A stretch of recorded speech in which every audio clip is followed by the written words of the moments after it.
Good morning students. आज का जो हम लोग का टॉपिक है वो साइकोलॉजी में cell structure and function. Psychology में हम लोग सेल का अध्ययन करते हैं, कोशिका का अध्ययन करते हैं। उस कोशिका में हम लोग विभिन्न प्रकार की कोशिकाओं को पढ़ रहे थे। आज का जो हम लोग का टॉपिक है वो है लाइसोसोम। लाइसोसोम की अगर बात किया जाए, दो शब्दों से मिलकर के बना है। एक है लाइसोम, इसका मतलब लाइसिस करना या डाइजेस्ट करना। इसको कह सकते हैं digestive plus Soma. Soma means होता है बॉडी, मतलब इसको एक और नाम से जानते हैं डाइजेस्टिव बॉडी। इसको हम लोग डाइजेस्टिव बॉडी के नाम से जानते हैं। इसको हिंदी में कहते हैं लयन काय। इसकी खोज की बात किया जाए, सबसे पहले इसको जो है खोज कहा जाए तो डिस्कवर्ड बाय, इसे सबसे पहले डी डुबे ने जो है देखा, या सबसे पहले इसकी खोज जो है डी डुबे ने 1955 ईस्वी में किए थे, 1955। इन्होंने देखा कि जो लाइसोसोम होता है वो एनिमल सेल में पाया जाता है। तो इन्होंने जो खोज किया था वो एनिमल सेल में बताए थे।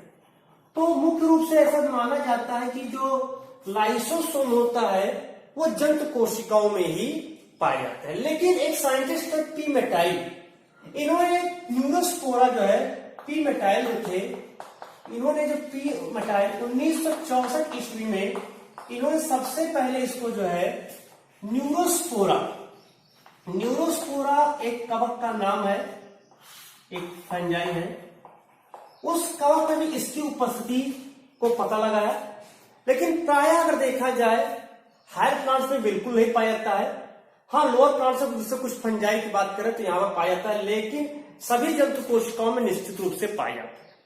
जंतु कोशिकाओं में भी जो पैंक्रियाटिक सेल है या इसका लीवर है, उन जगहों पर जो है निश्चित रूप से इसकी उपस्थिति देखी गई है। तो जो लाइसोसोम होता है, लाइसोसोम यूजुअली एनिमल सेल में पाया जाता है, कुछ लोअर प्लांट्स में भी पाया जा सकता है। तो ये तो लाइसोसोम लयन काय जो होता है, इसके कार्य क्या है, इसमें पाया क्या किया जाता है। असल में जो लाइसोसोम होता है, लाइसोसोम की बात करें तो कोशिका में, लेकिन कैसा है, ये एक जो है सिंगल लेयर या सिंगल मेम्ब्रेनस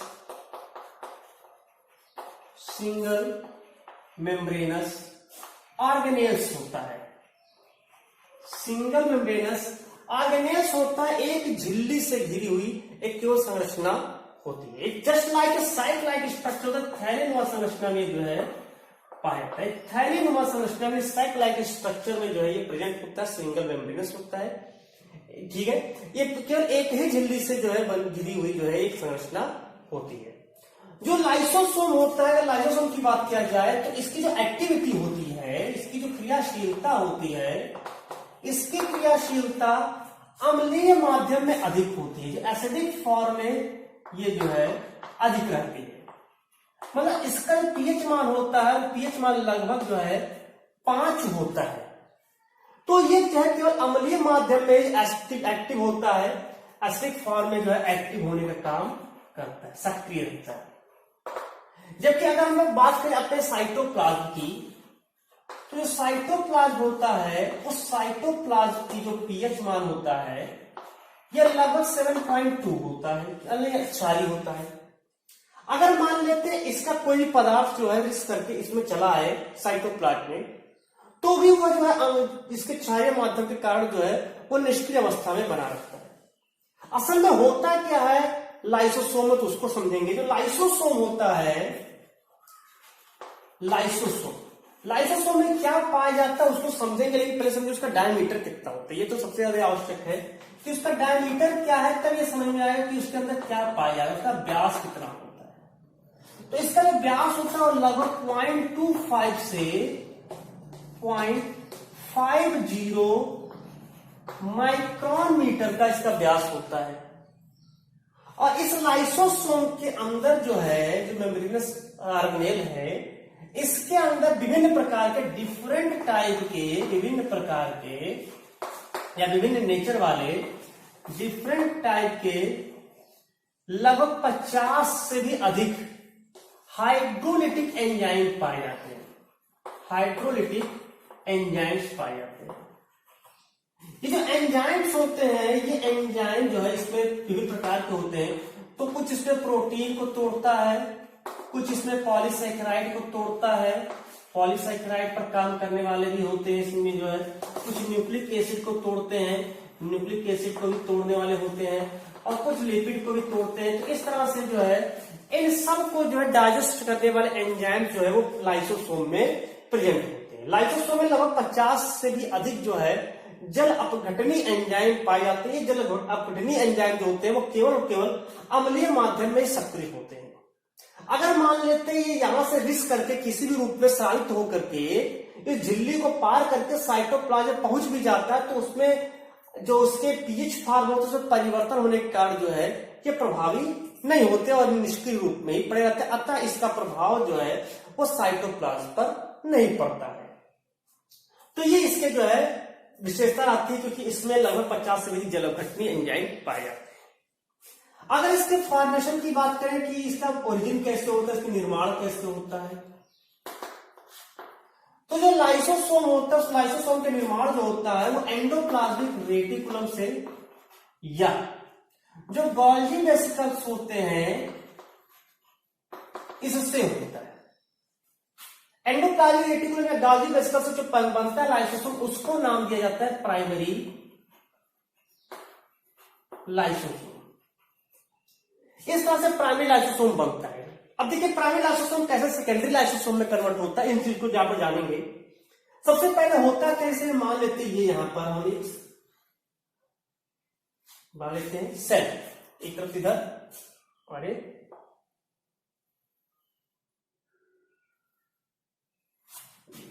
ये पूरा मान लेते ये प्लाज्मा मेम्ब्रेन है, ठीक है, ये प्लाज्मा मेम्ब्रेन है दोनों, और इसके बीच पूरा सेल है। मान लेते कैसे पूरा गोल सा है और उसके अंदर ये सेल, वो पूरा सेल है, वो प्लाज्मा मेम्ब्रेन, ठीक है।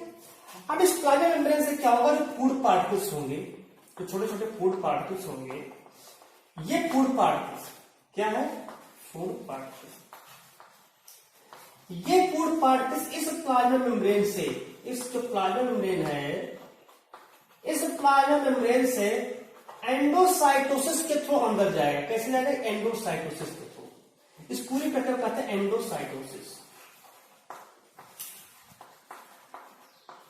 एंडोसाइटोसिस के थ्रू जो फूड पार्टिकल्स होते हैं वो इंटर करते हैं सेल के अंदर। सेल के अंदर पहुंच गया मान लेते हैं। उसी समय जो एंडोप्लाज्मिक रेटिकुलम होता है, हमने कहा कि इसकी उत्पत्ति एंडोप्लाज्मिक रेटिकुलम या गोल्गी वेसिकल्स होते हैं। क्योंकि गोल्गी वेसिकल्स भी एंडोप्लाज्मिक रेटिकुलम से बनता है, इसके पहले बता चुके हैं। तो ये जो ईआर होता है, इस ईआर से यहां पर जो है एक प्राइमरी लाइसोसोम का यहां पर निर्माण हो जाता है। तो एक प्राइमरी लाइसोसोम का निर्माण यहां पर एक झिल्ली नुमा संरचना बनती है। तो ये यहां पर एक प्राइमरी लाइसोसोम का निर्माण यहां पर करता है। ये हो गया प्राइमरी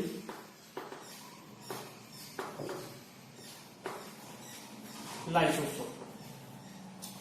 ये प्राइमरी लाइसोसोम होता है, और ये जो होता है ये प्राइमरी लाइसोसोम जाकर के फूड वैक्यूल्स होते हैं, इस फूड वैक्यूल्स में जो जाकर के जुड़ जाते हैं, फ्यूज कर जाते हैं,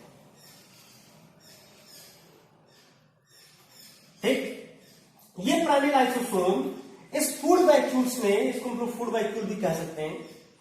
तो ये फूड वैक्यूल्स होता है, उस फूड वैक्यूल में जाकर के ये यहां पर एकत्रित हो जाते हैं। अब इसको यहां पर देखेंगे, इस फॉर्म में यहां पर जो उपस्थित होता है, ये एक मिनट यहां पर थोड़ा सा चीज और ध्यान देंगे। सबसे पहले जो ये यहां पर है, ये फूड वैक्यूल बना रहा है, ठीक, और ध्यान देंगे इसको, ये सब एक साथ जोड़ देते हैं। ये यहां पर ये भी जो है ये फूड वैक्यूल, मान लेते क्या है, ये फूड वैक्यूल है।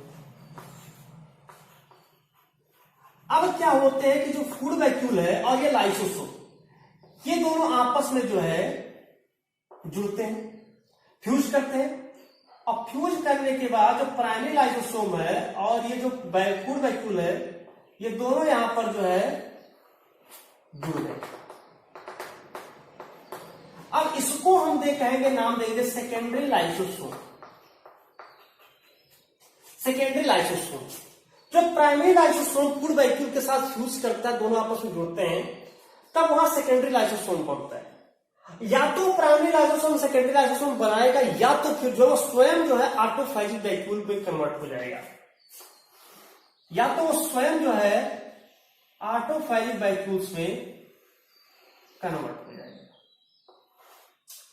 इस ऑटोफैजिक वैक्यूल्स में जो इसके विविध प्रकार के जो कोशिकांग होते हैं, वो कोशिकांग यहां पर जो है रहते हैं।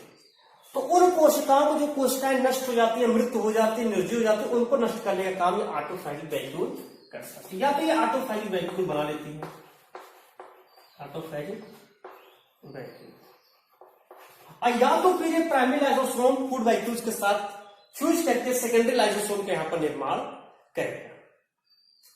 इसके बाद जो सेकेंडरी लाइसोसोम होगा, अब सेकेंडरी लाइसोसोम में भोजन का पाचन होगा। अब ये जब सेकेंडरी लाइसोसोम बन जाता है, तो इसके जो हाइड्रोलाइटिक एंजाइम्स होते हैं, ये हाइड्रोलाइटिक एंजाइम अब इसके अंदर जो फूड पार्टिकल्स के थ्रू आए हुए प्रोटीन्स, न्यूक्लिक एसिड, पॉलीसैकेराइड्स या लिपिड है, उनका पाचन करना शुरू कर देता है, और ये कन्वर्ट हो जाता है यहां पर एक जो है डाइजेस्टिव बॉडी में। ये यहां पर कन्वर्ट हो जाता है एक डाइजेस्टिव बॉडी में। अब इसको कहते हैं डाइजेस्टिव बॉडी, इसीलिए इसका नाम लाइसोसोम रखा गया है, क्योंकि यह जो है लाइसिस कर रहा है। जो भी भोजन के कण आ रहे हैं, जटिल अणु आ रहे हैं, उन जटिल अणुओं को धीरे तोड़ रहा है, सरल अणुओं में तोड़ता है। ये डाइजेस्टिव जो बॉडी होता है, या तो ये ऑटोफैजिक वैक्यूल में कन्वर्ट हो जाता है, चला जाता है, और या तो फिर इससे एक जो है रेजिडुअल बॉडी बन जाता है। रेजिडुअल बॉडी का मतलब होता है कि अब इसमें सब पाचन हो गया जो आवश्यकता थी, अब जो बचा है वो केवल अपशिष्ट पदार्थ बचे। पाचन हो करके जो भी पचते भोजन वो रिस करके इसे हमारे कोशिका में पहुंचते रहते हैं। इस तरह से कोशिका में भी जो है जो हमारे भोजन का पाचन हो रहा है, उस डाइजेस्ट भोजन जो है डाइजेस्ट न्यूट्रिएंट जो है वो हमारे सेल में जाता रहता है। तो ये डाइजेस्टिव वैक्यूल्स होता है, ये डाइजेस्टिव वैक्यूल्स जो डाइजेस्टिव बॉडी होता है, ये अब यहां पर कन्वर्ट हो जाता है रेजिडुअल बॉडी में, एक अपशिष्ट काय में कन्वर्ट हो जाता है, और यह ऑटोफैजिक वैक्यूल भी जो है वो भी रेजिडुअल बॉडी में कन्वर्ट हो जाता है। अब जब ये अपशिष्ट काय बन जाता है, रेजिडुअल बॉडी बन जाता है, तब ये अपशिष्ट काय अब यहां स्वयं नष्ट होकर के ये क्या करता है, एक्सोसाइटोसिस के थ्रू यहां पर जो शरीर से बाहर निकल जाता है। इसको कहते हैं एक्सोसाइटोसिस।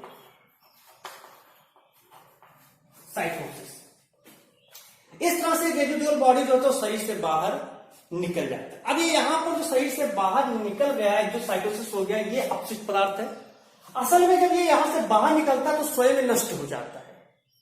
जो रेजिडुअल बॉडी बना है वो स्वयं नष्ट हो जाता है, जो लाइसोसोम था वो स्वयं नष्ट हो गया, और साथ साथ में जो उसके अपशिष्ट पदार्थ थे वो भी वहां पर नष्ट हो गए।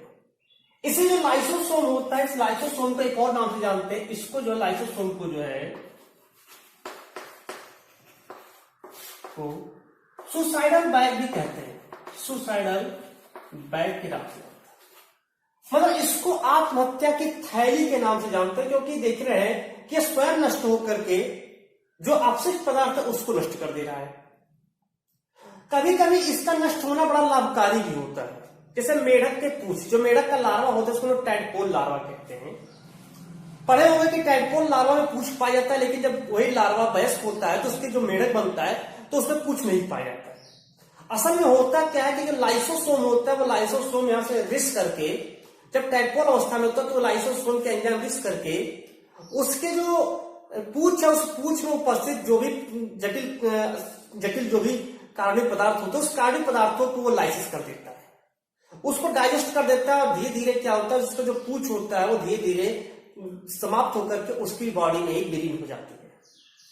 तो वहां पर कायांतरण की प्रक्रिया में भी लाइसोसोम बड़ा इंपॉर्टेंट होता है। मेढक की पूंछ में, मेढक के लार्वा में जो टैडपोल में पूंछ पाया, तब जब मेढक बड़ा होता है तो उसमें पूंछ नहीं होता, तो कायांतरण जो प्रक्रिया होती है, मेटामॉर्फोसिस उसको कहते हैं, उस मेटामॉर्फोसिस की प्रक्रिया में भी लाइसोसोम का बड़ा इंपॉर्टेंट रोल होता है।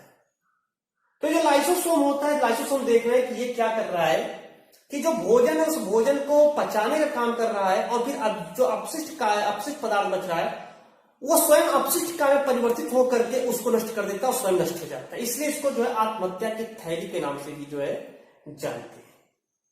तो ये पूरा लाइसोसोम जो था वो केवल जंतु कोशिकाओं में पाया जाता है, प्लांट सेल में वैसे पाया जाता है, लेकिन कुछ लोअर प्लांट्स में ये पाया जाता है, कुछ शैवाल और कुछ कवकों में उपस्थिति इसकी देखी गई है। लेकिन यूजुअली अगर जंतु कोशिका में बात करें, जंतु कोशिका में ये पाया जाता है और बहुत ही विकसित रूप में पाया जाता है। तो ये जो पूरा टॉपिक था, ये आज का छोटा सा टॉपिक लाइसोसोम, जो किस प्रकार से उसकी एक्टिविटी होती है देखें कि उसकी साइज क्या है, उसकी एक्टिविटी क्या है, वो किस पीएच पर कार्य करता है। तो ये पूरी जो लाइसोसोम था साइटोलॉजी का एक पार्ट, एक ऑर्गेनेल्स था। आई होप ये टॉपिक समझ में आया होगा। इसके बाद हम लोग नेक्स्ट टॉपिक पर आएंगे अगले पार्ट में। तब तक के लिए धन्यवाद।